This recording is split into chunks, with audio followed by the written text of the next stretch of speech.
Duel links? Link summoning? This is not a coincidence, guys.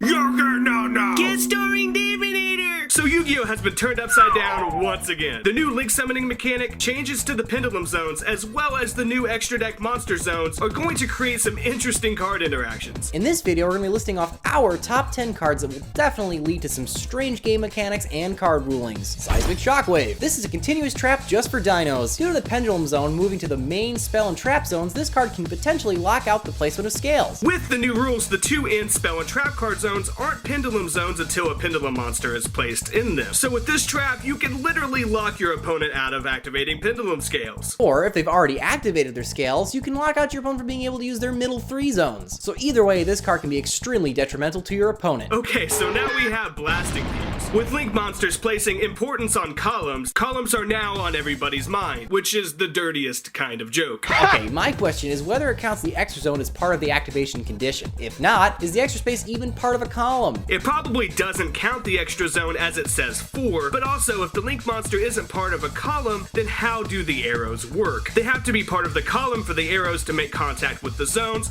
in order for them to be freed up for the extra deck monsters. Basically, this card, among many others, needs an official ruling for Konami to clear this stuff up. This next card is a great side option against those decks playing link summoning. If you need your extra deck space for cards, then it's really hard to use cherries, right? You would normally need to play a ton of cards that you can't actually use in your extra deck just so you can use her. But with link monsters, all you have to do is choose the most current popular link monster, and you would shut off your opponent from being able to make more than one extra deck monster at a time. Everyone will probably be using the same link monsters, especially early on, regardless of what deck they are using. So it greatly reduces the monsters you need to run. No questions on this one, guys. It's just a simple tech choice. Okay, I got a weird one for you. What's that? Darkness Approaches. Strange. This card is the only one in the game that lets you put a monster face down in attack position. If a link monster is face down, it would no longer be able to open up other zones to extra deck monsters. It's stated that a link monster cannot have their battle position changed, so you can't have them in face up or face down defense mode, but it says nothing about face down attack. The biggest ruling question here is basically, does this even work? It's super obscure, and it wouldn't be the first time this card has caused ruling questions. SENET Switch. This one's seen a price hike since the announcement of link monsters. This is the other Cyber Dark Impact card we put on here. Every turn, this continuous spell lets you move one monster to an adjacent monster zone. The obvious utility here would be to free up a zone so an extra deck monster can be summoned to it,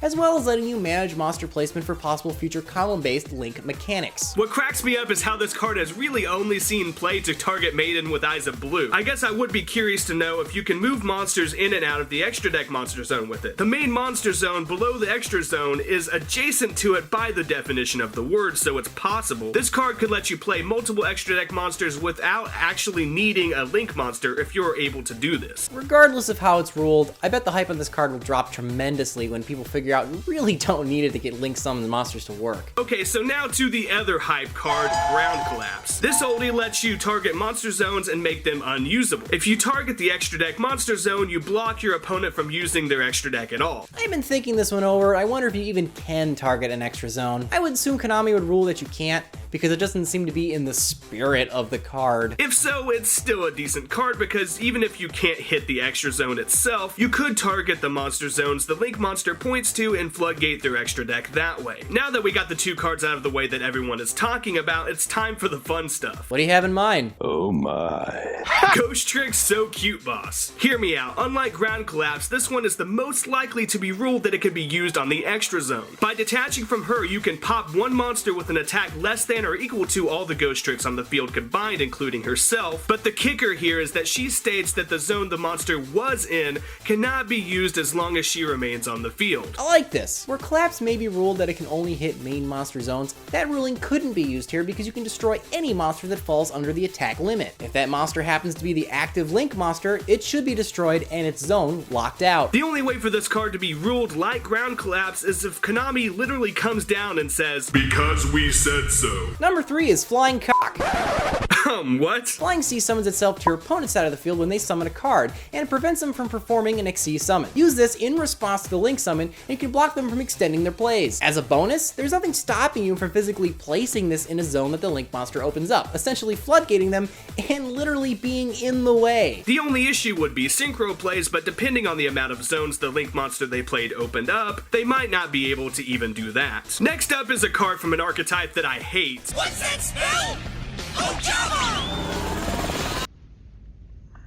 OJAMA Trio spams 3 tokens to your opponent's side of the field that they can't really use. So what this means is that in response to a Link summon, you can chain this card and fill up the extra zones that your opponent just freed up for themselves. I love this, it's so trolly. It might not stop synchro plays depending on how it's ruled. You should be able to use one of the tokens in the extra zone with a tuner and place the new synchro monster in the zone once used by the token, unless said otherwise. What this will do is stop Xyz and fusion summoning though, as those mechanics most likely can't use the tokens for anything and can't free up a spot. Plus, as a trap, it is chainable and the added burn damage is nice. As trolly as OJAMA Trio is, it's got nothing on zany fucking Zebra. I mean, just look at this fucking card. It is literally up to something. Both its monster and pendulum effects read that you can make an opponent's spell or trap card zone unusable. So now, because the pendulum zones have been moved to the normal spell and trap card zones, you can use this to lock out one of your opponent's scales, which is just broken. Also, you can target a monster zone, meaning that you can lock out your opponent from using the extra zones that a Link monster has freed up for them. We can't guarantee this card will see competitive play, but it does have the potential for use, just like so many other cards in this game that have seen their brief time in the spotlight. Whether you love the new Link mechanic or hate it, it's going to be a crucial part of the Yu-Gi-Oh card game moving forward, as well as the anime. Now be sure to dick slap that like button and subscribe to myself and Davinator1212.